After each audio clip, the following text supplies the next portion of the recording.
before I go packing all this in, I decided to go with 2 napkins instead of a blanket. This is that big basket, and I put that place setting for 2, the 6-piece setting for 2. And I've put in some ground black pepper, some chopped onion. I used a really nice olive oil that my family and I use, and I filled that. A wooden spoon, some spaghetti. This is where I placed, let's see. This is where I placed, I was going to fill them, but I decided to put all of the spices and whatnot in the wrong containers, and they can fill them themselves. This is for my brother. My brother's favorite is spaghetti. And all I have to do is go and get a jar of sauce, which we have many of downstairs. So right here, I'm not going to bring it all the way out of here, but this is the coarse sea salt, and then there's an Italian seasoning, and spaghetti, like I said. But I put a napkin in the front and in the back,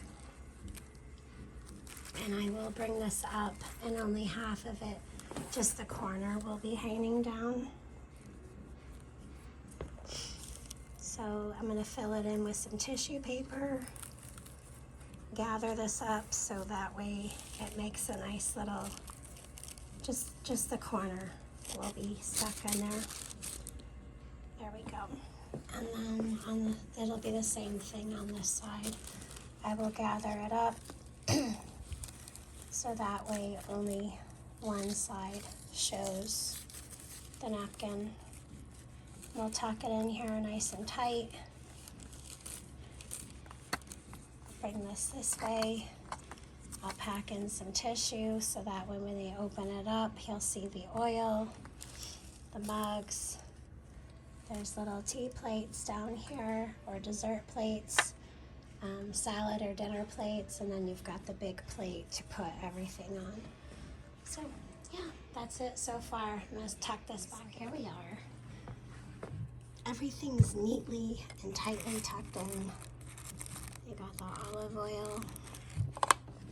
And now I just need to fit in a thing of sauce. So, yeah. Ragu. And then the Italian seasoning. We will wrap it all up and call it good.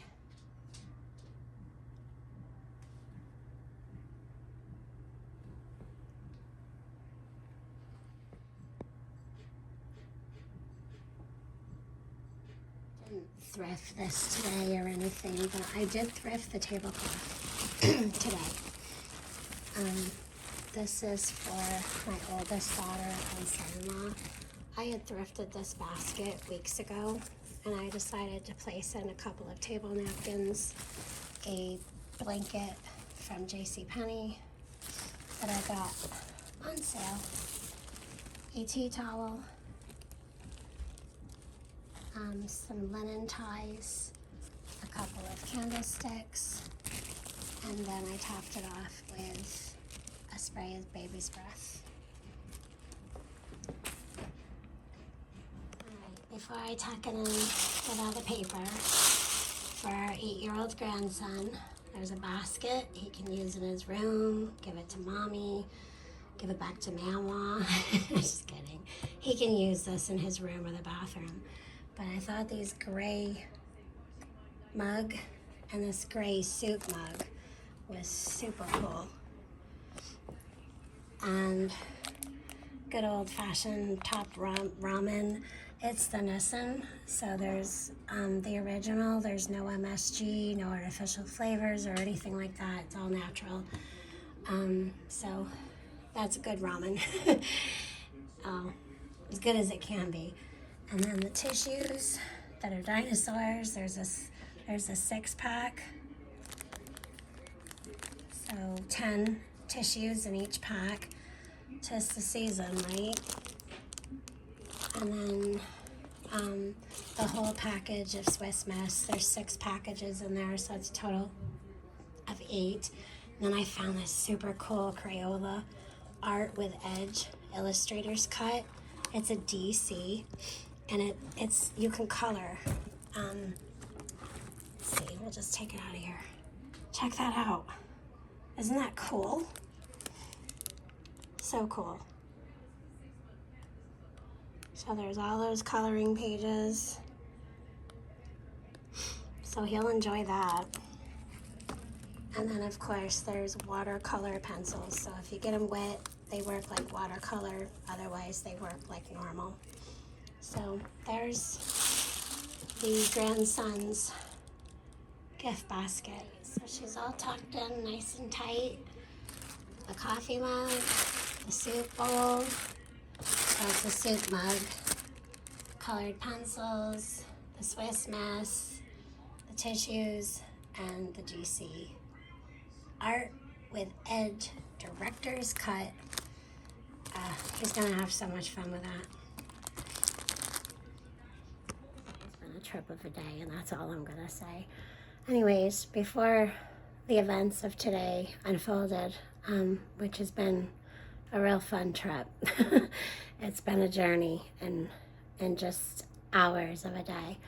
My husband and I contacted the lady yesterday on Friday, and this morning we went and picked it up by our front door. Y'all remember this setup? Yes, it's been changed. No, the lights are not on. I didn't really honestly think of it before. No, I did not paint it. But this is a new piece of furniture. It is vintage. And it was free. Pretty.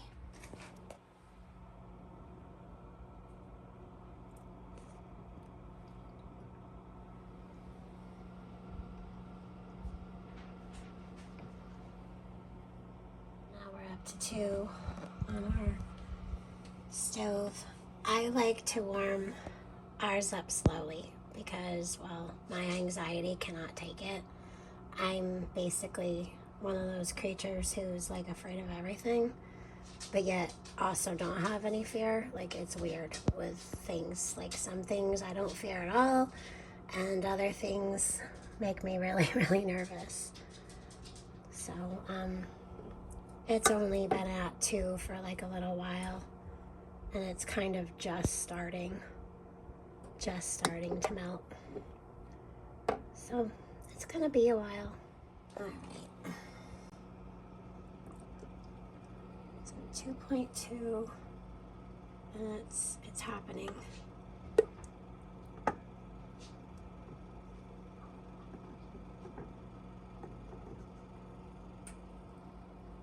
Yeah, it's working.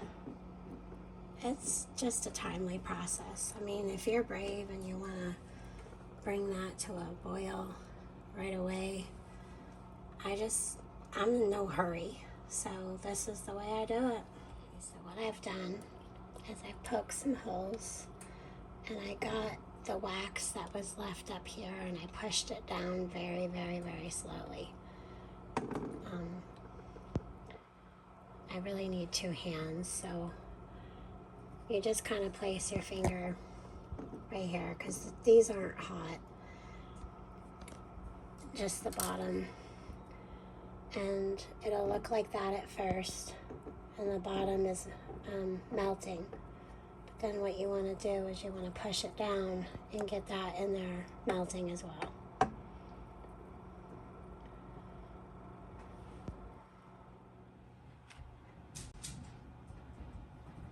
So what I do is I bring the whole big blob out, and you see that metal weight down there? So you want to get that center with your jar, and then you're going to come in and pour some wax. You pour the wax, after you've let it cool a little bit, you want to push this down in.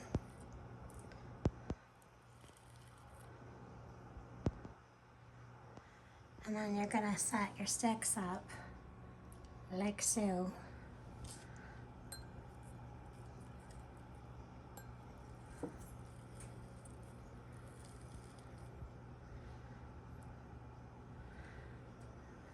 So I'm gonna crisscross the sticks. Just use the little skewers that come in a package at the Dollar Tree. I'm sure you can get them at Walmart. What you do is you grab, well, not that one because that one's not all the way melted. Maybe we'll do the purple one. I was gonna do the white one. I think what we'll do is we'll do white and then maybe make a tricolor one. I need to wait until these are melted a little bit, but these are just gonna get poured very, very slowly into here. It looks like this, and it does cool down white, but there is definitely a purpley little tinge before it cools down.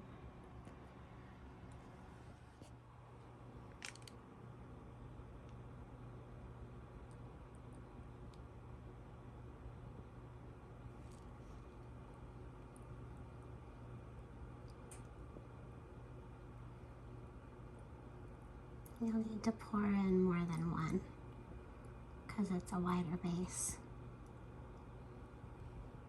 So this one, I got that down in there and just trying to straighten up. We all need straightening up, don't we? Just gonna straighten up the wick a little bit. We'll be good to go. I thought I was recording and I wasn't, so I already started laying the wax, and because this is a lower candle, I always have trouble with a wick. It's okay if it's not completely center, but I do like to get them as center as I can.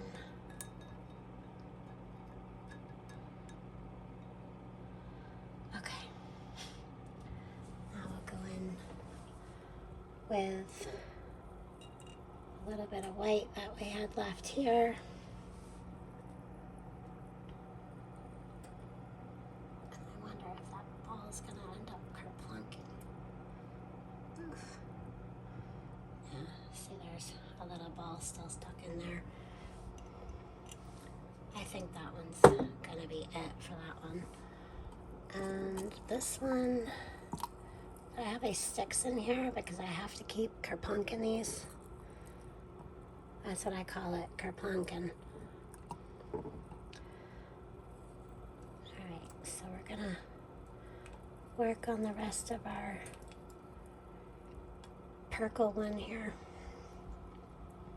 I'm gonna get this in here and pour it in. This little jar is not gonna take all this.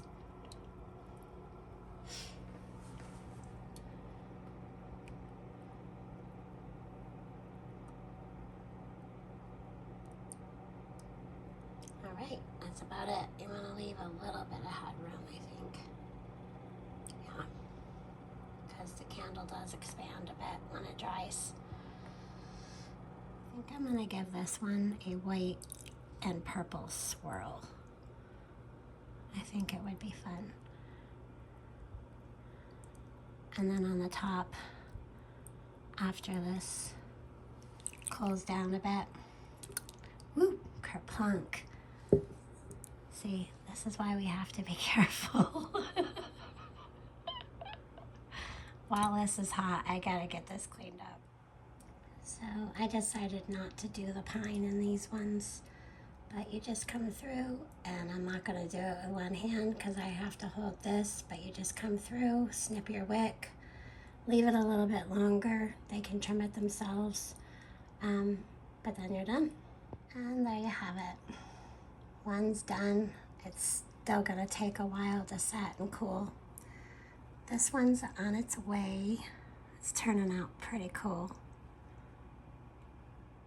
And then this one is also on its way. So I'll come back when they're all cooled. It's gonna be pretty. And your pan should be clean. but make sure you wash it because there's always candle remnants in there because, well, nothing's perfect. I always drip. Alright, so the candles from last night, I'm going to be pouring some white over top of this one. I might do this one just to kind of fill in where it got cool. And then this one kind of concaved, so I'm going to be throwing in some white on top of that one as well. And I start off slow, so I started off around 2. Now I've turned it up to 2. And you really need your water to come to a boil. But the reason I don't go right straight to like a little boil, you don't want it bubbling to where, like, you know, you're canning something. You just want it to kind of start, just to start to the boiling, about 212 degrees. So I am going to turn this up just a little bit more. And then I wait. I rather go slow than have one burst. But I have decided I am going to turn this into a little 2-wick candle. So I am going to need both of those wicks, and then we will have to cut them. But Thea and I already made these, and I wasn't able to show because I didn't know where my, I didn't show it well because I didn't know where my tripod is, but I do now, so we'll be able to do this in a bit.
I suppose it's time to cut these wicks.